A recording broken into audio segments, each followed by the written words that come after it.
Next बहुत important topic आज का पोटेंशियोमीटर। और आज हम कुछ नहीं करेंगे, बस पोटेंशियोमीटर ही करते जाएंगे क्योंकि इम्पॉर्टेंट है, तो इसको आराम से करेंगे। और मैं आपको कुछ काम दूंगा घर से करने के लिए, तो आपको वो होमवर्क करके लाना है, आज के लेक्चर के ऊपर बेस्ड है, ताकि पोटेंशियोमीटर का टॉपिक पक्का हो जाए। और ये कंपटीशन में, मेंस में, नीट में और ये एनसीईआरटी में ये पक्का आएगा। Potentiometer one of the most important topic है इस पूरे बी चैप्टर का। तो पोटेंशियोमीटर जैसे कि हमने लास्ट टाइम शुरू तो किया था, बहुत ही ब्रीफली जाते हुए बताया था मैंने, तो वो बात नहीं बनी थी क्योंकि बीच में टॉपिक छूट गया, तो फिर से शुरू करते हैं।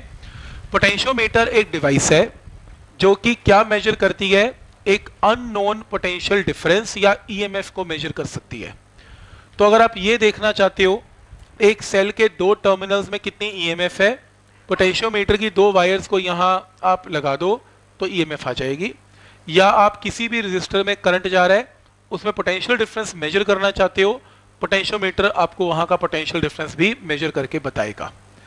पोटेंशियोमीटर की कंस्ट्रक्शन में सबसे पहले क्या लगी होगी, पोटेंशियोमीटर की अपनी एक बैटरी। ये पोटेंशियोमीटर की बैटरी है, ये रियोस्टैट है, ये एक वायर है जिसकी रेजिस्टेंस स्मॉल आर है और ये लेंथ कितनी है, कैपिटल एल है। तो हम इनकी रेजिस्टेंस नहीं लेते, या तो हम इसकी ले लेते हैं रियोस्टैट की, और एरो का मतलब है वेरिएबल रेजिस्टर, जिसके ऊपर भी एरो लगता है इसका मतलब इसकी रेजिस्टेंस कैन बी वेरिएड। तो वेरिएबल रेजिस्टर को रियोस्टैट बोलते हैं। और इस वायर का नाम है पोटेंशियोमीटर की वायर। पोटेंशियोमीटर की वायर की रेजिस्टेंस मैंने कितनी ली, स्मॉल आर, और लेंथ कितनी ली, कैपिटल एल। और ये गैल्वेनोमीटर, ये पोटेंशियोमीटर देखने में ऐसा है। अब काम कैसे करेगा, पोटेंशियोमीटर के अंदर सपोज ये एक पोटेंशियोमीटर है, बैटरी ई, रियोस्टैट आर एच, ये वायर है, वायर की रेजिस्टेंस स्मॉल आर और लेंथ इस वायर की कितनी, कैपिटल एल। तो इस वायर के हमने करना क्या है, नीचे एक कोई भी एक्सटर्नल सर्किट बना हुआ था जिसकी रेजिस्टेंस है capital R, connected by a battery of E dash. ना मुझे ई डैश पता है, ना मुझे कैपिटल आर पता है, इतना पता है कि ई डैश इसमें से करंट पास कर रहा है। तो मेरे को इसका पोटेंशियल डिफरेंस निकालना है और मुझे कोई भी वैल्यू नहीं पता क्या है। तो अगर मुझे इसका पोटेंशियल डिफरेंस निकालना है तो मैं एक वायर यहां कनेक्ट कर लूंगा और मैं दूसरी वायर यहां कनेक्ट कर लूंगा।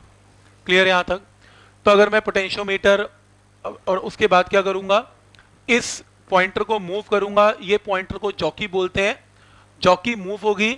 और कब रोकनी है, जब गैल्वेनोमीटर की रीडिंग क्या हो जाए, जीरो।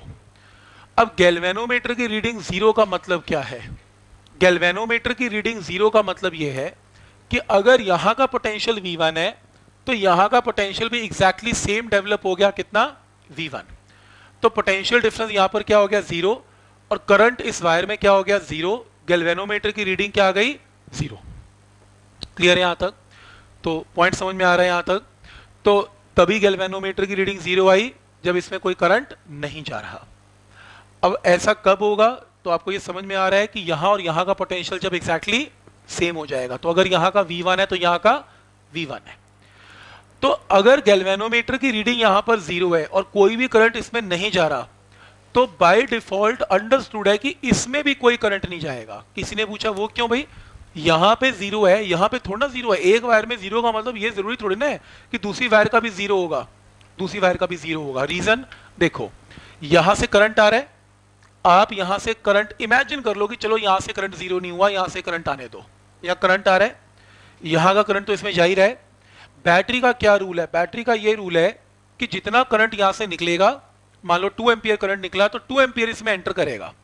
अब इसमें आपने जाने का रास्ता तो कर दिया बंद, आने का रास्ता बंद नहीं किया, तो ये वाला करंट आपके 2 एम्पियर में मिल जाएगा और 2 एम्पियर का करंट यहां पे ज्यादा करंट एंटर हो जाएगा, बैटरी का प्रिंसिपल खराब हो जाएगा। इसलिए अंडरस्टूड है, और इस बैटरी का प्रिंसिपल भी खराब होगा क्योंकि इसको भी अपना वापस करंट चाहिए, लूप कंप्लीट नहीं हुआ। इसलिए जब यहां का करंट जीरो होता है तो यहां का ऑटोमेटिकली जीरो हो जाता है, क्योंकि जाने का रास्ता भी करंट को हमेशा चाहिए होता है। क्लियर है यहां तक? तो यहां का करंट ऊपर से निकल गया और यहां का करंट नीचे से आ गया, इन दो वायर में करंट जीरो हो गया। तो पोटेंशियोमीटर में आपने सबसे पहले जो भी पोटेंशियल डिफरेंस निकालना है, इस जॉकी को मूव करना है और जॉकी को मूव करके आपने रोक लेना है। जब गैल्वेनोमीटर की रीडिंग 0, तो इसका मतलब आपने ये समझना है कि अगर ये पॉइंट V1 है तो ये भी V1 है, और अगर ये पॉइंट V2 पे है तो ये भी V2 पे है। तब क्योंकि मुझे पोटेंशियल डिफरेंस निकालना है V2 माइनस V1 नीचे, तो मैं नीचे तो मेरे को कोई वैल्यू मालूम नहीं, मैं नीचे की बजाय यहां मेजर कर लूंगा V2 माइनस V1। वो एक ही बात है, क्योंकि मेरे को पोटेंशियल डिफरेंस निकालना है यहाँ पे V2 माइनस V1, तो मैं यहां निकाल लूंगा V2 माइनस V1। तो मेरी जो है पोटेंशियल डिफरेंस की वैल्यू कैन बी कैलकुलेटेड, क्योंकि मेरे को ये निकालना है और यहाँ का potential difference V2 minus V1 है, तो यहाँ का भी exactly same V2 minus V1 है। तो मैं नीचे की कैलकुलेशन की बजाय प्रेफर करूंगा कि मैं ऊपर की कैलकुलेशन करूं इन दो पॉइंट्स में, जहां पोटेंशियल डिफरेंस ऑटोमेटिकली नीचे और ऊपर का क्या आ गया, सेम।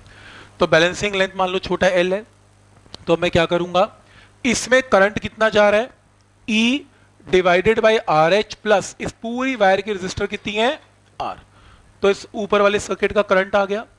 मेरे को पोटेंशियल डिफरेंस इसका निकालना है, इसका पोटेंशियल डिफरेंस निकालने के लिए ओम्स लॉ, इसके अंदर करंट इनटू इतने पोर्शन की रेजिस्टेंस, इसमें करंट तो आई है, इतने पोर्शन की रेजिस्टेंस को क्या बोलेंगे, रेजिस्टेंस ऑफ लेंथ छोटा l। तो स्मॉल l लेंथ की रेजिस्टेंस अगर मुझे पता लग जाती है, तो मैं करंट I इंटू इतने पोर्शन की जो भी रेजिस्टेंस है मैं उससे मल्टीप्लाई कर दूंगा, मेरे पास पोटेंशियल डिफरेंस की वैल्यू कैन बी कैलकुलेटेड। कोई डाउट इसमें? तो पोटेंशियल डिफरेंस आ जाएगा।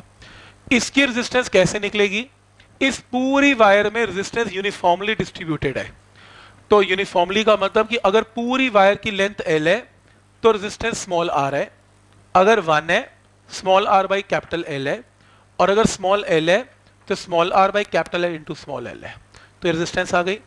इस रेजिस्टेंस को निकाल के मैं यहां पुट कर दूंगा, ये मैंने पुट कर दिया। इसमें करेक्शन करो, डिनोमिनेटर में कैपिटल L करो, इसको कट करके कैपिटल L लिखो, ये denominator, this is capital L। गलती से ये डिनोमिनेटर चेंज कर दिया मैंने, कैपिटल L आएगा। और यहां भी सेम कर लो प्लीज, यहां पर एक मिनट, यहां पर भी सेम करना, यहां पे कैपिटल L, इसकी जगह भी कैपिटल L आएगा, ये भी और ये भी, दोनों स्टेप्स में कैपिटल L, ये कट करके कैपिटल L करेक्शन करो। क्लियर है यहां तक? हाँ जी ठीक है, यहां तक देखो, फिर देखो पोटेंशियल डिफरेंस में I इंटू इसकी रेजिस्टेंस, I की वैल्यू मुझे ऑलरेडी मालूम है, ये रही मैंने निकाली हुई है वहां से, ये रही, और रेजिस्टेंस की वैल्यू मैंने निकाल ली R small l by capital L, ये रही। Potential difference can be calculated. Clear है यहां तक? अब इस पोटेंशियल डिफरेंस में जो आपने करेक्शन कर लिया होगा, कैपिटल L नोन है, length of the potentiometer known होती है, स्मॉल r नोन है, E नोन है, RH नोन है, स्मॉल r सिर्फ क्या ढूंढनी होती है आपको, बैलेंसिंग लेंथ। स्मॉल l की वैल्यू निकालो, पोटेंशियल डिफरेंस की वैल्यू आ जाएगी। तो मैंने लिख दिया, by measuring balancing length potential difference can be calculated. और जितनी बड़ी बैलेंसिंग लेंथ होगी, ये सब कांस्टेंट्स हैं, जितनी बड़ी बैलेंसिंग लेंथ होगी पोटेंशियल डिफरेंस भी उतना ही बड़ा होगा। उल्टा बोल लो, जितना बड़ा यहाँ पोटेंशियल डिफरेंस होगा उतनी बड़ी बैलेंसिंग लेंथ होगी। तो अगर आप बहुत हाई वोल्टेज को मेजर करना चाहते हो तो बैलेंसिंग लेंथ भी आपकी बहुत बड़ी आने वाली है। कोई डाउट इसमें? तो इन जनरल क्या मैं बोल सकता हूं, potential difference depends upon balancing length L। Higher is the value of potential difference which is to be measured, higher is the value of small l।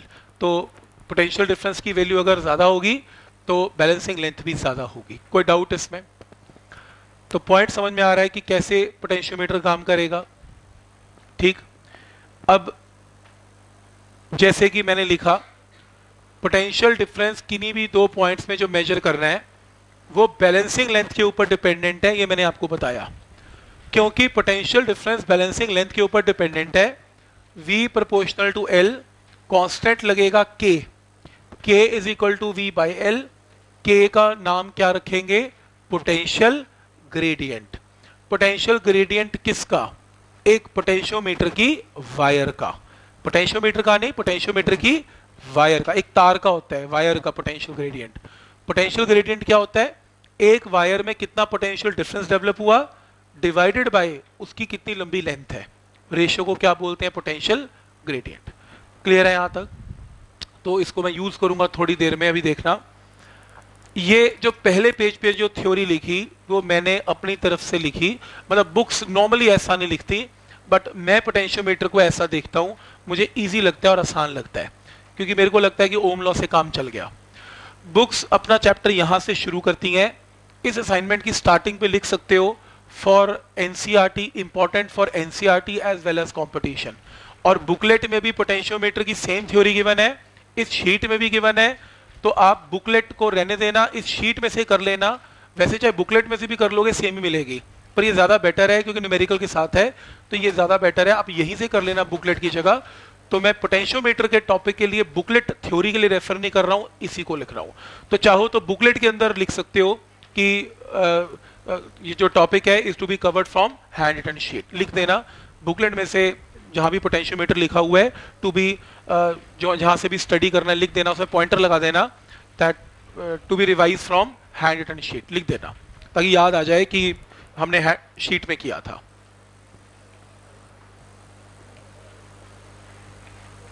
ठीक।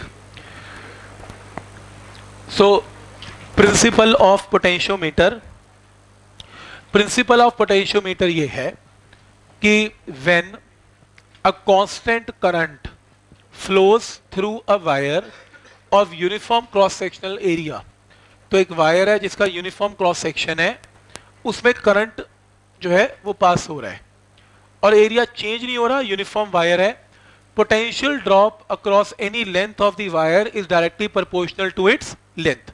अभी भी किया हमने, V is proportional to L same है। तो books इसको easy तरीके से प्रूव करती हैं, मैंने थोड़ा लंबा किया।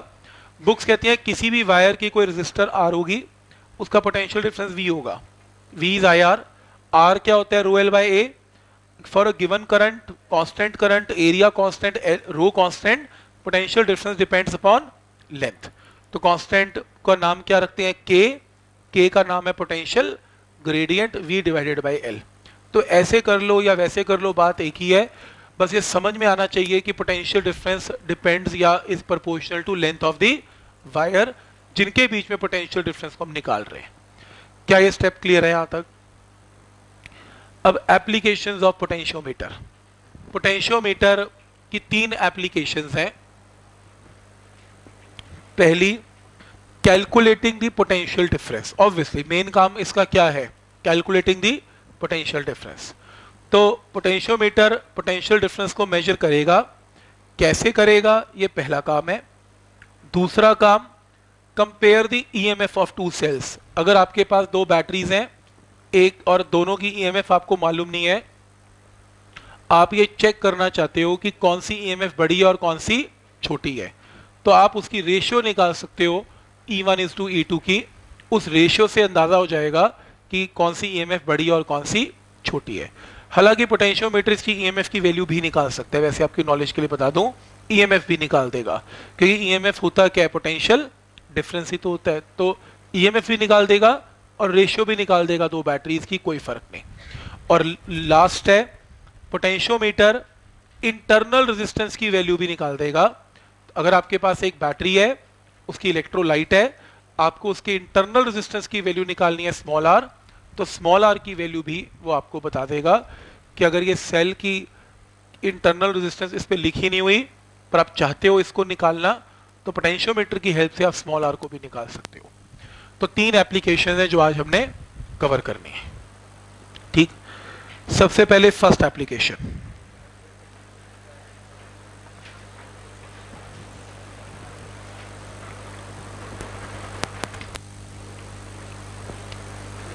पीछे प्रिंटेड है, स्टेपल्ड है, अभी देखे तो क्या अभी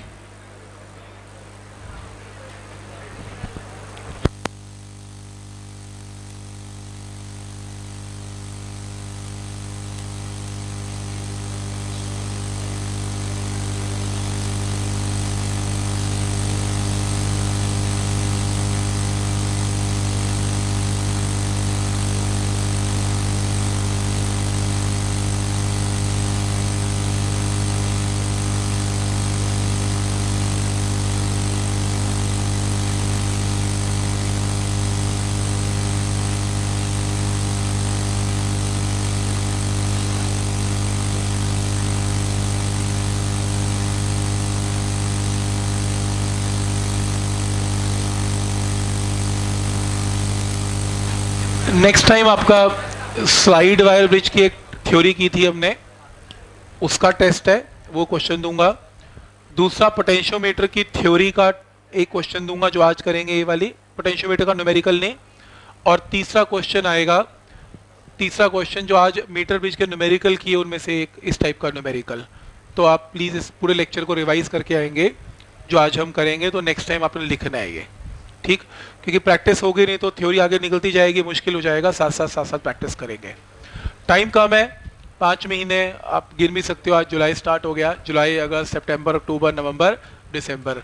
दिसंबर को तो आधा क्या ही गिनना, वो तो ख़त्म ही है। 4.5 महीने टोटल है, 5.5 लगा लो। उसमें से सितंबर के 15 डेज और दिसंबर के 15 डेज खराब होते हैं क्योंकि स्कूल में एग्ज़ाम चलते हैं, तो उस दौरान भी थोड़ा 1 महीने का माइनस ही लगाओ आप।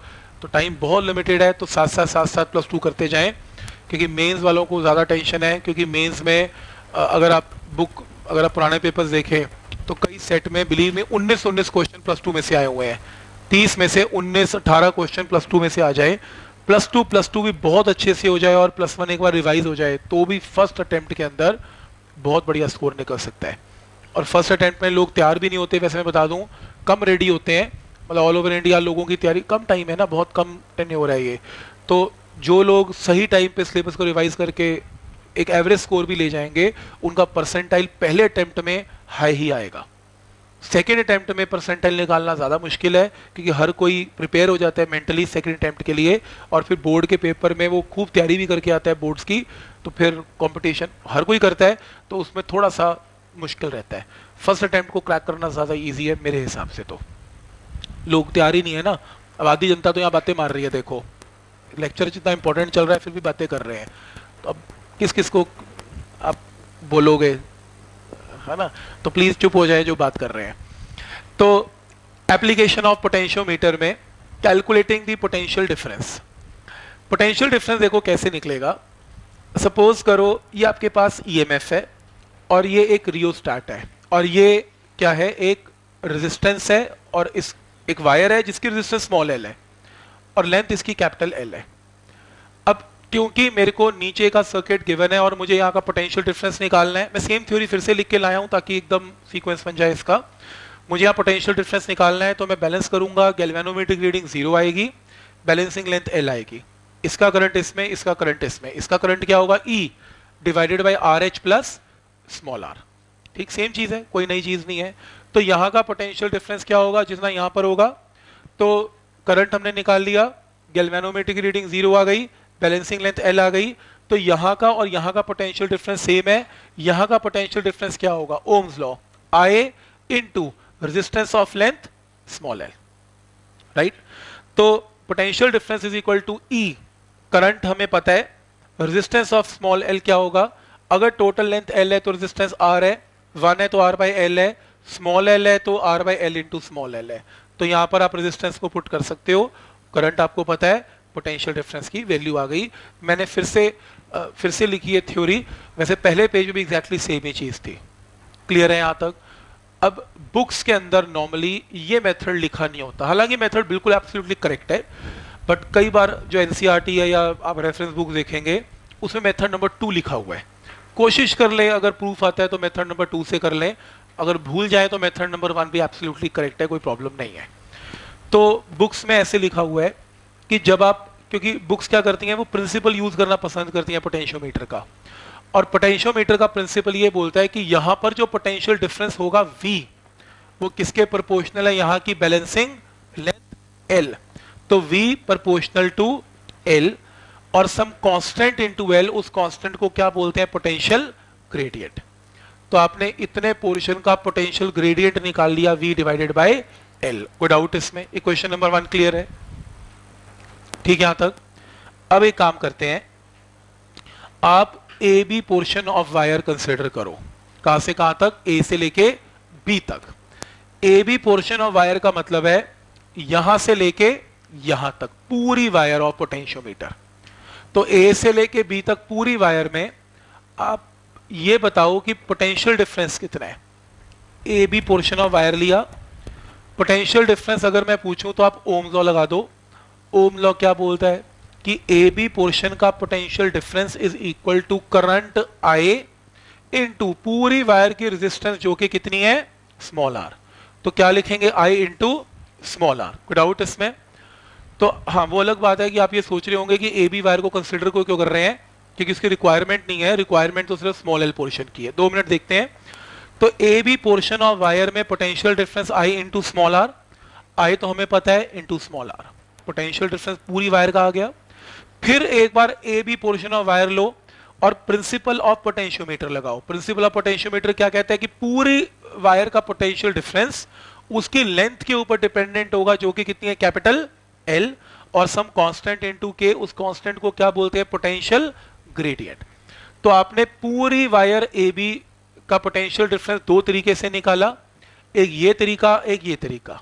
इन दोनों को इक्वेट करते हैं, के की वैल्यू आ गई। पोटेंशियल ग्रेडियंट आपने इक्वेशन नंबर 1 में भी निकाला था, पोटेंशियल ग्रेडियंट आपने ये भी निकाल लिया।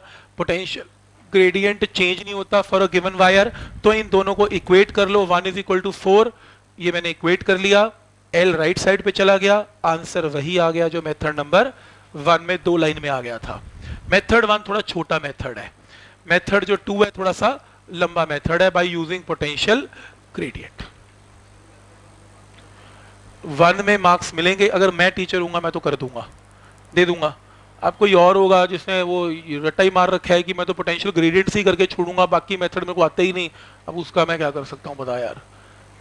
अब जस्टिफाई अगर कर सकते हो तो ठीक है। बोर्ड में वैसे लोग मेथड 1 ही करके आते हैं, चली जाता है, आज तक तो चला ही है, लोगों के आए हैं 95 मार्क्स, तो आज तक तो रुका नहीं। ठीक ही है, वैसे मेथड 1 में दिक्कत नहीं है, कर सकते हो, ना कर सकते मैं लिखता ही रहा वैसे, ठीक है। फिर नहीं है मेथड 2 लिख देना, फिर तो वो देख लेगा 5-6 स्टेप लिख के आया तो ठीक ही लिखा होगा, कुछ इंप्रेस हो जाएगा। नेक्स्ट है compare EMF of 2 cells. Second application है, 2 सेल्स को कंपेयर किया जा सकता है बाय यूजिंग पोटेंशियोमीटर। तो सबसे पहले आपने क्या करना है, आपने पोटेंशियोमीटर लेना है, आपने बैटरी लेनी है, ये आपके पास एक बैटरी है E1। पहले आपने फर्स्ट बैटरी को पोटेंशियोमीटर के साथ कनेक्ट कर देना है, सेकंड को नहीं करना। फिर इसको बैलेंस करना है, मान लो बैलेंसिंग लेंथ कितनी आती है, L1, तो E1 proportional to L1, E1 proportional to L1। पर मेरा एक क्वेश्चन है, हम पोटेंशियोमीटर से क्या मेजर करते हैं, पोटेंशियल डिफरेंस। अब जब बैटरी फर्स्ट बैटरी लगाई, हम किसको बैलेंस कर रहे हैं, 2 टर्मिनल्स के पोटेंशियल के डिफरेंस को। इन 2 टर्मिनल्स का पोटेंशियल डिफरेंस कितना है, E1।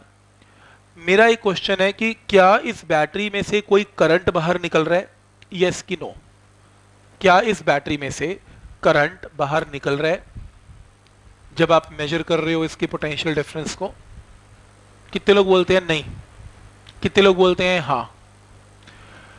ओके, मैंने इसको बैलेंस किया पोटेंशियोमीटर को। पोटेंशियोमीटर बैलेंस करने का मतलब क्या होता है, गैल्वेनोमीटर की रीडिंग 0, तो इस ब्रांच में करंट कितना है, बोलो 0। तो फिर क्या इस बैटरी में करंट बाहर निकल रहा है, नहीं निकल रहा। समझ में आ रहा है? तो जब हम ईएमएफ को मेजर करते हैं, जैसे हमने कनेक्ट किया और एक बैटरी के साथ हमने पोटेंशियोमीटर लगाया, जब हमने उसको बैलेंस कर दिया और जब गैल्वेनोमीटर की रीडिंग 0 आ गई, गैल्वेनोमीटर क्या मेजर करता है, करंट। इसका मतलब इस वायर में बिल्कुल भी कोई करंट नहीं है। और जब एक बैटरी में से करंट नहीं निकलता तो बैटरी के टर्मिनल में पोटेंशियल डिफरेंस का नाम क्या होता है, ईएमएफ। लेकिन अगर बैटरी में से करंट बाहर निकलता होता तो बैटरी के टर्मिनल्स के पोटेंशियल डिफरेंस को क्या बोलते हैं, टर्मिनल पोटेंशियल डिफरेंस। याद है वो E और V वाला कॉन्सेप्ट। तो अगर करंट बाहर नहीं निकल रहा तो E, करंट बाहर निकल गया तो फिर E मेजर नहीं कर सकते, फिर थोड़ा सा कम रीडिंग आएगी, कितनी आएगी, V आएगी। पर इसमें कोई प्रॉब्लम नहीं है, वैसे ही पूछ रहा था मैं। इसके अंदर तो करंट बाहर नहीं निकल रहा, तो 2 टर्मिनल में पोटेंशियल डिफरेंस का नाम क्या होगा, ईएमएफ। तो यहां पर भी क्या डेवलप हो जाएगी, वैल्यू ऑफ ईएमएफ, क्योंकि जितनी नीचे है एग्जैक्टली उतनी ऊपर है। तो यहाँ का पोटेंशियल डिफरेंस E1 है और बैलेंसिंग लेंथ कितनी है, L1 है, तो E1 प्रोपोर्शनल टू L1 है और सम कांस्टेंट K लग जाएगा। फिर एक काम करो, सेकेंड बैटरी को निकाल दो, फेंक दो, और फर्स्ट बैटरी को निकाल दो, सेकेंड बैटरी कनेक्ट करो, सेकेंड बैटरी को बैलेंस करें। अब क्योंकि नीचे से जब EMF, नीचे से पोटेंशियल डिफरेंस चेंज करोगे E1 की जगह E2, तो बैलेंसिंग लेंथ भी क्या हो जाएगी, चेंज हो जाएगी। तो पहले आपने E1 लगाया तो बैलेंस किया L1 पे, अब आपने E2 लगाया तो बैलेंस किस पे करना है, L2 पे। ये स्टेप क्लियर है। इन दोनों को डिवाइड कर लेना है, E1 by E2, L1 by L2, comparison हो गया दो EMF का, that is E1 by E2, L1 by L2। कोई डाउट इसमें, पॉइंट क्लियर है यहां तक, ठीक। अरमन ले आ गए, वो शीट ले आपने।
कहाँ रह गया यार,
देखो लास्ट है to find internal resistance of cell.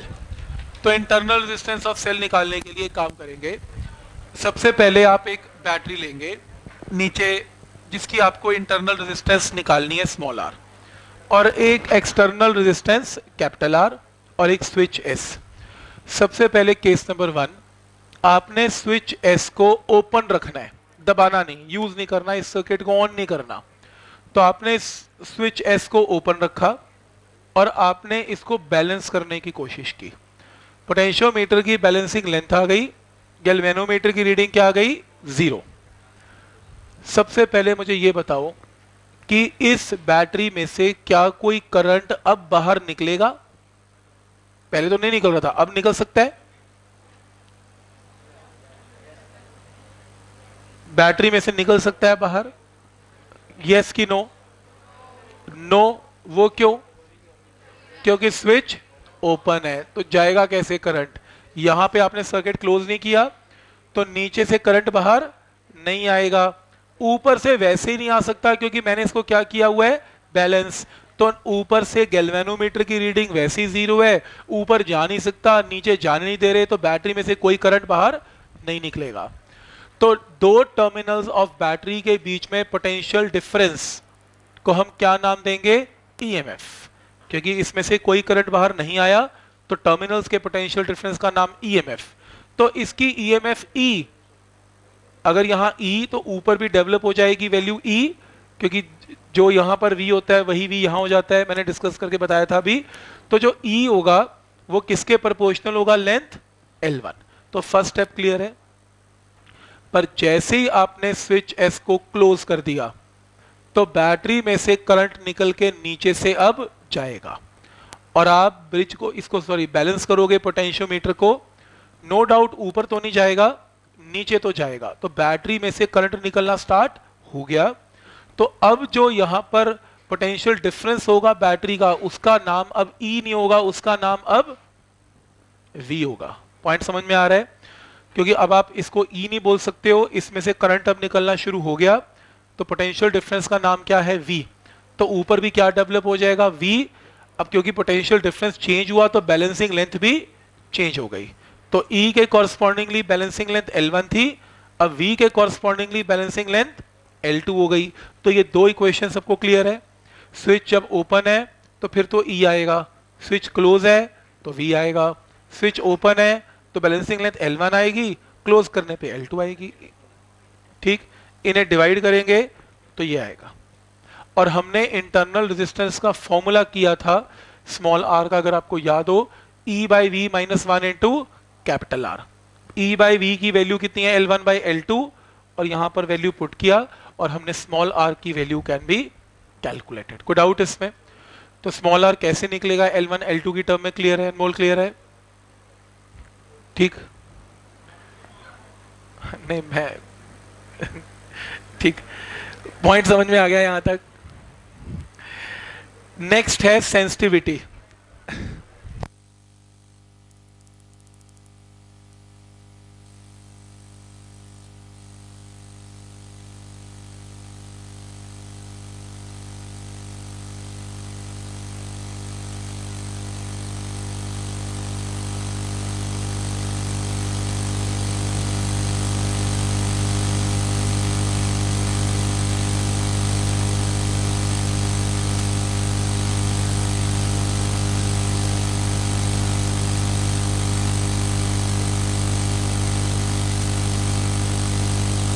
Sensitivity of a potentiometer.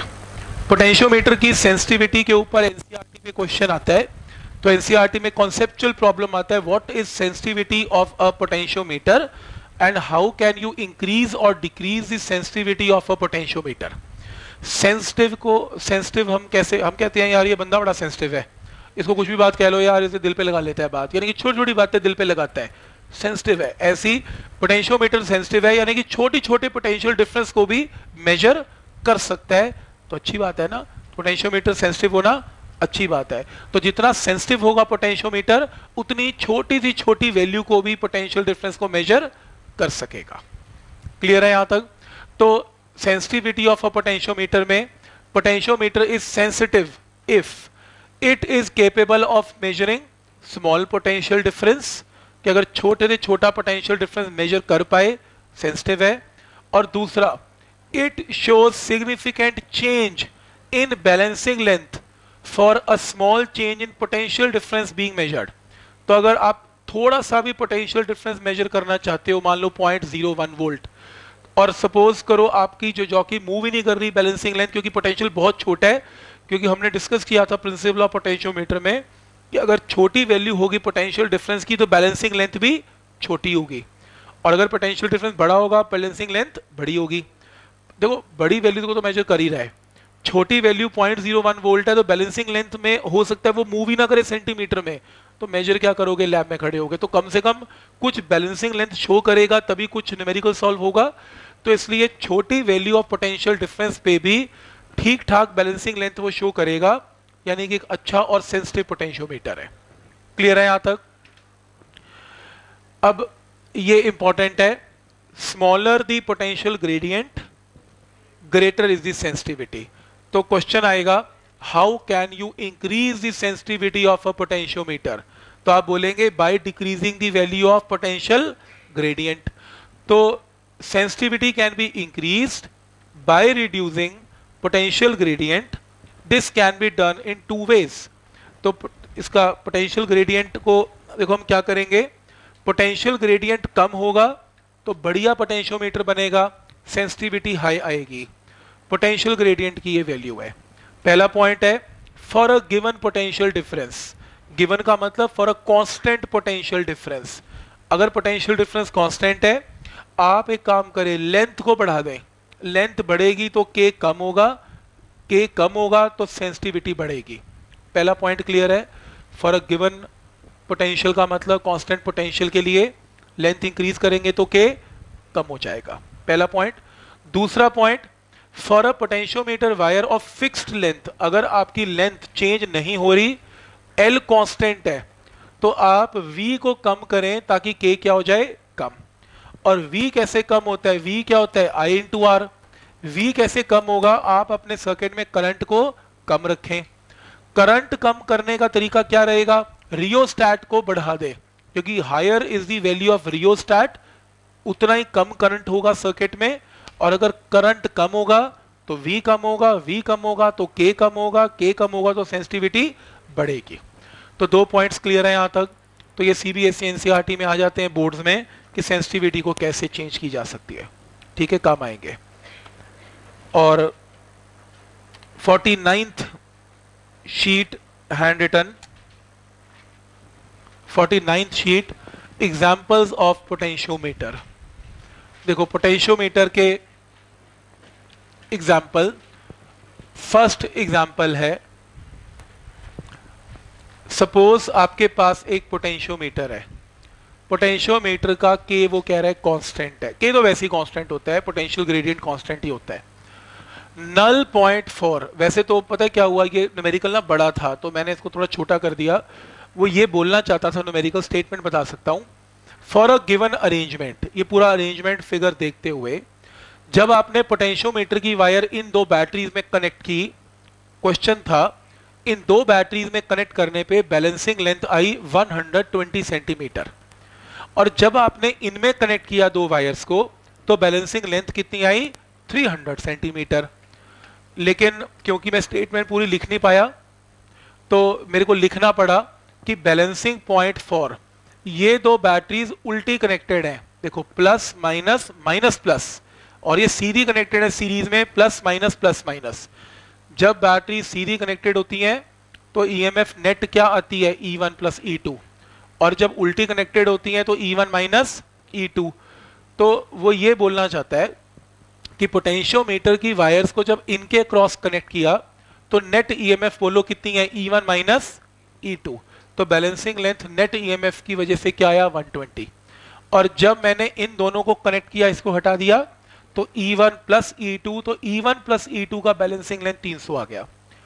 तो स्टेप समझ में आ रहा है, ये गिवन नहीं होगा, मैंने इस बार इसमें लिखा है पर ये गिवन नहीं होगा। वो कहेगा कि डायग्राम देख के आप खुद समझें कि E1 माइनस E2 कब लगाना है और E1 प्लस E2 कब लगाना है, तो समझ में आ जाएगा। बैटरी उल्टी कनेक्टेड है तो माइनस कर देंगे, सीधी कनेक्टेड है तो प्लस कर देंगे। तो प्रिंसिपल ऑफ पोटेंशियोमीटर के अकॉर्डिंगली नेट ईएमएफ जो नीचे होगी that is proportional to balancing length, तो K टाइम्स L। जैसे पहले केस में net EMF E1 minus E2 is K times length कितना है, 120 सेंटीमीटर, तो बैलेंसिंग लेंथ 120 है, तो E1 minus E2 is proportional to 120, के कांस्टेंट है। और ऐसे दूसरे केस में E1 plus E2 proportional to 300, के कांस्टेंट है। दो इक्वेशंस क्लियर है, ठीक। और ये कैसे बनी? प्रिंसिपल ऑफ पोटेंशियोमीटर से, क्योंकि जो भी नेट ईएमएफ होगी उसके कॉरस्पॉन्डिंगली बैलेंसिंग लेंथ आएगी। इन्हें अगर हम डिवाइड कर दें तो E1 minus E2 by E1 plus E2 आएगा 120 बाई 300। फिर चाहो तो कॉम्पोनेंटो डिविडेंडो लगाओ या जैसे मर्जी सॉल्व करो, E1 बाई E2 की रेशियो कैन बी कैलकुलेट। इन्हें डिवाइड करके आंसर आएगा। एक आंसर आ गया, स्टेप क्लियर है यहां तक। और दूसरा पार्ट है नल पॉइंट निकालो। अगर अकेला सेल E1 कनेक्टेड होता, अगर मान लो दोनों ना कनेक्टेड होते, बस सिर्फ E1 कनेक्ट कर दें, तो E1 के कॉरस्पॉन्डिंगली कोई बैलेंसिंग लेंथ आएगी, वो क्या होगी? उसको आपने करना नहीं है, बड़ा आसान तरीका है।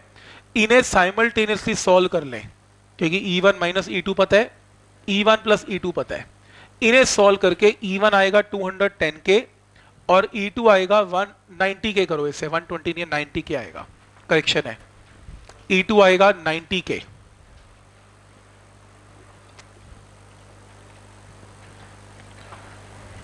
ठीक है यहां तक।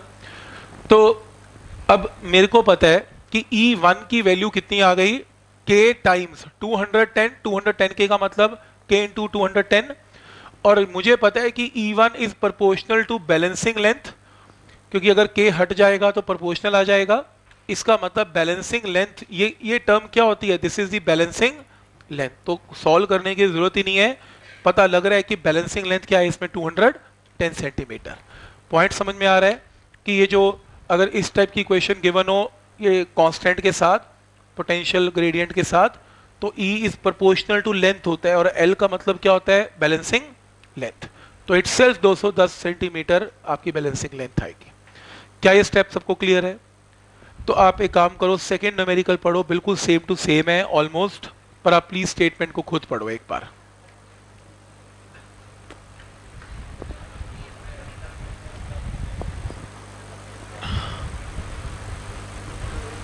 हो गया? हो गया अनमोल?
देखो, potentiometer wire of length 5 metre.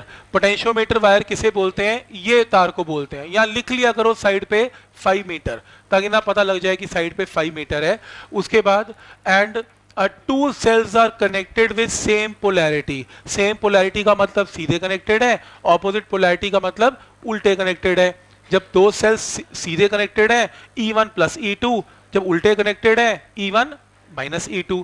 तो बैलेंसिंग लेंथ दोनों केस में गिवन है 350 एंड 50, और बैटरी की ईएमएफ कितनी है यहाँ पर 5 वोल्ट, और रियोस्टैट इसमें नहीं लेने को कहा गया, तो अच्छी बात है नहीं लेते। तो उस केस में ड्रॉ दिस सर्किट डायग्राम। अब मजे की बात देखो, पोटेंशियोमीटर में आधे से ज्यादा सर्किट डायग्राम मैं प्रिंट करके लाया हूं, और आधे ज्यादा न्यूमेरिकल में सर्किट डायग्राम गिवन नहीं होते, पूरी कहानी गिवन होती है 8-10 लाइनों की। वो 8-10 लाइनें पढ़ के आपको पहले डायग्राम बनाना होता है, फिर आपको क्वेश्चन सॉल्व करना पड़ता है। यही तो सबसे खास बात है इसकी। क्लियर है? तो पोटेंशियोमीटर के केस में 90% चांस है कि आपको डायग्राम गिवन नहीं होगा। ठीक, वो अलग बात है कि मैं ड्रॉ कर रहा हूं, वो ठीक है, बट ना क्वेश्चन के अंदर स्टेटमेंट लिखी होगी। इस देखो पोटेंशियोमीटर की प्रॉब्लम बताता हूं। पहली प्रॉब्लम तो ये है इसमें कि डायग्राम, जैसे मैंने बताया कि इसमें डायग्राम खुद ही ड्रॉ करना होता है नॉर्मली, और क्योंकि इतने क्वेश्चन करने के बाद आप खुद ड्रॉ कर लेते हो कि आपको पता ही होता है कि कौन कौन सी बैटरीज की बात कर रहे हैं। दूसरा, इसकी जो लेंथ ऑफ क्वेश्चन है ना वो थोड़ी बड़ी होती है, 7-8 लाइनें 6-7 लाइनों की होती है। लोग पसंद कम करते हैं थोड़ा, इतनी लाइनें, 2 लाइनें 3 लाइनें ओके, 8-10 लाइनें हो तो फिर बंदा कहता है यार अब पूरी कहानी पढ़नी पड़ेगी सारी, तो थोड़ा सा मुश्किल लगता है बहुत आसान। लेकिन पोटेंशियोमीटर का न्यूमेरिकल करना चाहिए अटेम्प्ट, इजी है क्योंकि लगता है in the end Ohm's law ही है इसमें। देखो, तो सबसे पहले ये दो केस गिवन है, सर्किट डायग्राम तो बन ही गया। Find EMF of 2 cells. अब सबसे पहली चीज एक काम करते हैं, पहला केस जब सही तरीके से कनेक्टेड है तो बैलेंसिंग लेंथ कितनी है 350, तो potential difference depend upon balancing length with a constant of के। दूसरे केस में जब ऑपोजिट पोलैरिटी है, उल्टे कनेक्टेड है, तो बैलेंसिंग लेंथ 50 है, सम k इंटू 50। दो इक्वेशंस क्लियर है। अब ये जो पोटेंशियोमीटर वायर है इसकी लेंथ कितनी है 5 मीटर है, और पोटेंशियोमीटर वायर के अक्रॉस पोटेंशियल डिफरेंस कितना है, देखो मैंने लिखा इसमें 5 वोल्ट है। देखो 5 वोल्ट क्यों लिखा मैं बताता हूं। अगर यहां रियोस्टैट होती फिर इसमें 5 वोल्ट डेवलप ना होता, क्योंकि I इंटू आर से कुछ पोटेंशियल ड्रॉप रियोस्टैट में डेवलप हो जाता, तो 5 वोल्ट पूरे का पूरा ये ना ले पाता। पर क्योंकि इस क्वेश्चन में रियोस्टैट है नहीं, इसलिए पूरे का पूरा 5 वोल्ट ए बी में डेवलप हो जाएगा। तो 5 वोल्ट डिवाइडेड बाय 5 मीटर यानी कि 1 वोल्ट पर मीटर, तो ये के की वैल्यू आ गई जिसको आप पोटेंशियल ग्रेडियंट बोलते हैं, पूरी वायर का पोटेंशियल डिफरेंस अपॉन पूरी वायर की लेंथ। के को यहां और यहां पुट कर दिया 1 और 1, E1 प्लस E2 आ गया, E1 माइनस E2 आ गया, इन्हें डिवाइड कर लें E1 या सॉल्व कर लें, E1 और E2 कैन बी कैलकुलेटेड। तो आसान क्वेश्चन है, क्लियर है यहां तक? कोई डाउट इसमें? इस न्यूमेरिकल को पढ़ें प्लीज। स्टेटमेंट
देखो, 10 metre long wire of uniform cross section. आगे देखो प्लीज, 10 मीटर लंबी वायर है, 10 मीटर लंबी वायर है, ऑफ रेजिस्टेंस 20 ओम। ये देखो ये 20 ओम है। आगे देखो, is used as potentiometer wire. तो ये किसकी बात कर रहा है? पोटेंशियोमीटर वायर की बात कर रहे हैं। A wire is connected in series with a battery of 5 volt, in series with a 5 volt along with external resistance of 480 ohms, तो इसकी external resistance 480 ohm. If an unknown EMF E is balanced at 600 centimetre, कह रहे हैं unknown EMF E है, इसको balance कर रहे हैं और ये बैलेंस हो चुका है, गैल्वेनोमीटर की रीडिंग 0 आ चुकी है, लेकिन बैलेंसिंग लेंथ कितनी आई हमारे पास 600। तो बताओ पोटेंशियल ग्रेडियंट क्या होगा और ये ईएमएफ क्या होगी।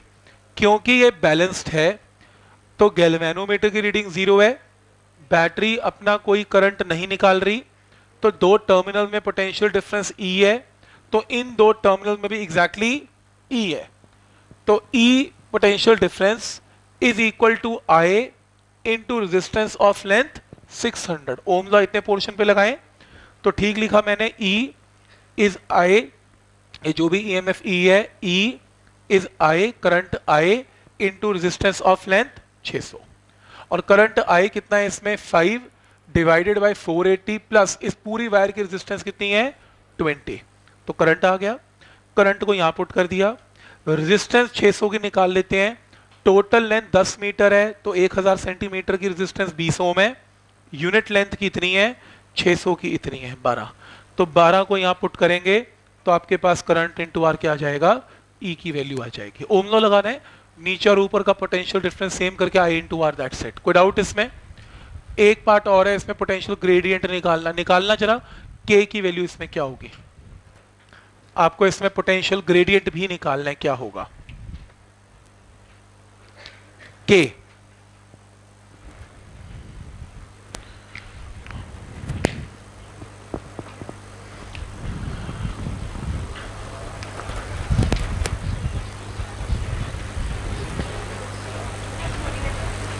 कितनी भी आ जाए, देखता हूं को।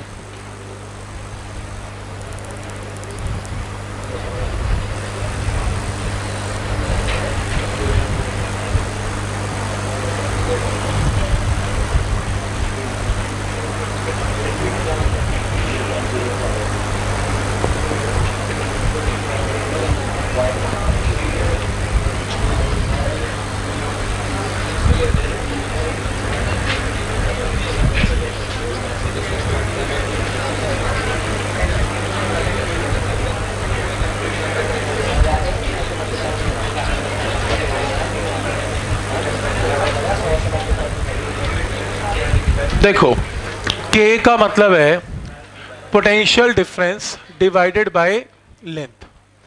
कोई स्टूडेंट बोलता है कि मैं लेंथ, और सबसे बड़ी बात पोटेंशियल ग्रेडियंट किसका निकलता है, पोटेंशियोमीटर वायर का, तार का निकलता है, मैंने बताया था आपको। तो पोटेंशियोमीटर वायर में कोई स्टूडेंट मुझे बोलता है कि मैं लेंथ कितनी लूं, मैंने कहा जितनी मर्जी ले ले, उसने कहा पूरी 10 मीटर ले लूं, मैंने कहा हाँ बिल्कुल 10 मीटर ले, फिर पोटेंशियल डिफरेंस भी तेरे को कितने मीटर में निकालना है 10 मीटर में। कोई कहता है 600 सेंटीमीटर लूं, हाँ बिल्कुल ले लो 600 सेंटीमीटर, फिर पोटेंशियल डिफरेंस किस में निकलेगा 600 सेंटीमीटर। तो जितनी लेंथ लेंगे उसके कॉरस्पॉन्डिंगली आपको पोटेंशियल डिफरेंस लेना है। जैसे मैंने लेंथ ली 10 मीटर, तो अब मेरे को पोटेंशियल डिफरेंस किस में निकालना पड़ेगा, पूरी वायर में। कर लेते हैं, I इंटू पूरी वायर की रेजिस्टेंस बोलो कितनी है 20, I इंटू 20, और I की वैल्यू हम ऑलरेडी निकाल चुके हैं, कितनी है 0.01, तो K का फॉर्मूला आएगा 0.01 इंटू 20 डिवाइडेड बाय 10 वोल्ट पर metre is the answer. Note कर लो, ठीक है यहां तक।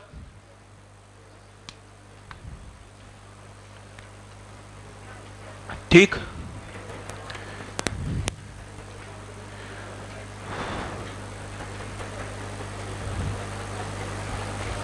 इस क्वेश्चन को पढ़ें प्लीज, नेक्स्ट क्वेश्चन की स्टेटमेंट।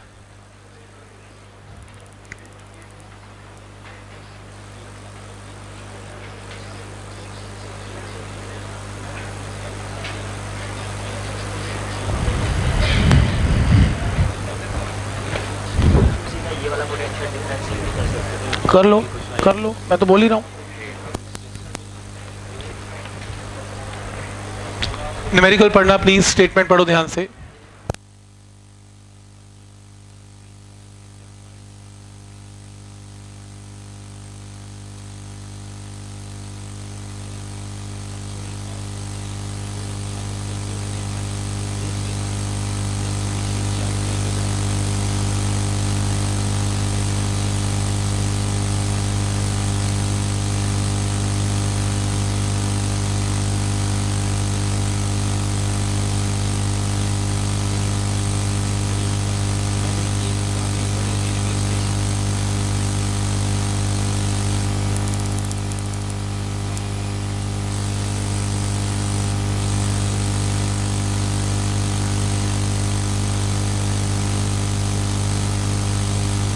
देखो, in the diagram AB is a wire of resistance 15 Om.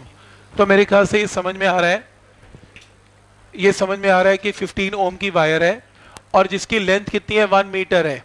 It is connected to series arrangement of cell of EMF E1 2 volt. लिख लेना इसके ऊपर, दिस इज 2 वोल्ट।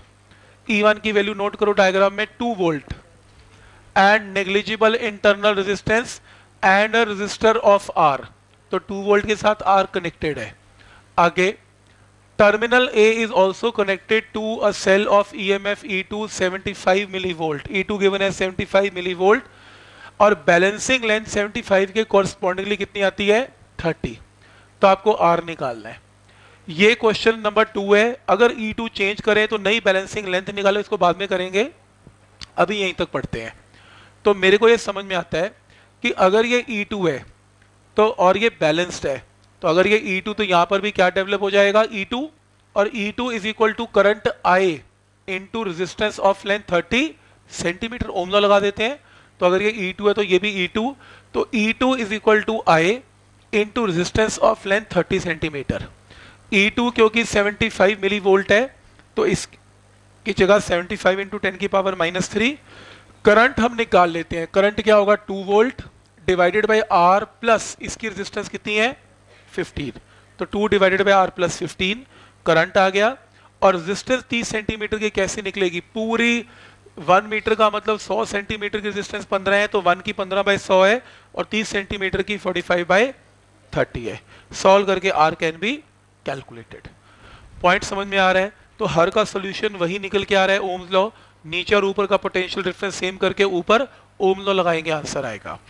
अब सेकंड केस है, अगर मैं वो कह रहे हैं EMF 75 की जगह कितना ले लेता हूं, 300 ले लेता हूं, तो बैलेंसिंग लेंथ बोलो क्या होगी। आज हमने वो 2 बैटरी वाला केस किया था कि E1/E2 इज L1/L2, कि अगर EMF E1 है तो बैलेंसिंग लेंथ L1 है, अगर EMF E2 है बैलेंसिंग लेंथ E2 है। तो डिवाइड करेंगे, अगर EMF 75 मिली वोल्ट है बैलेंसिंग लेंथ 30 है, अगर EMF 300 है बैलेंसिंग लेंथ निकाल लेते हैं 120। अब प्रॉब्लम ये है, पोटेंशियोमीटर की वायर 1 मीटर लंबी है और बैलेंसिंग लेंथ कहां पर आ रही है, 120 सेंटीमीटर पे। तो यानी कि इस EMF को मेजर करना इस पोटेंशियोमीटर से पॉसिबल नहीं है, क्योंकि हमारे पास वायर ही 100 सेंटीमीटर लंबी है और बैलेंसिंग लेंथ 100 सेंटीमीटर से बाहर जा रही है। तो this can not be measured. Clear है यहां तक, ठीक। सब्जेक्टिव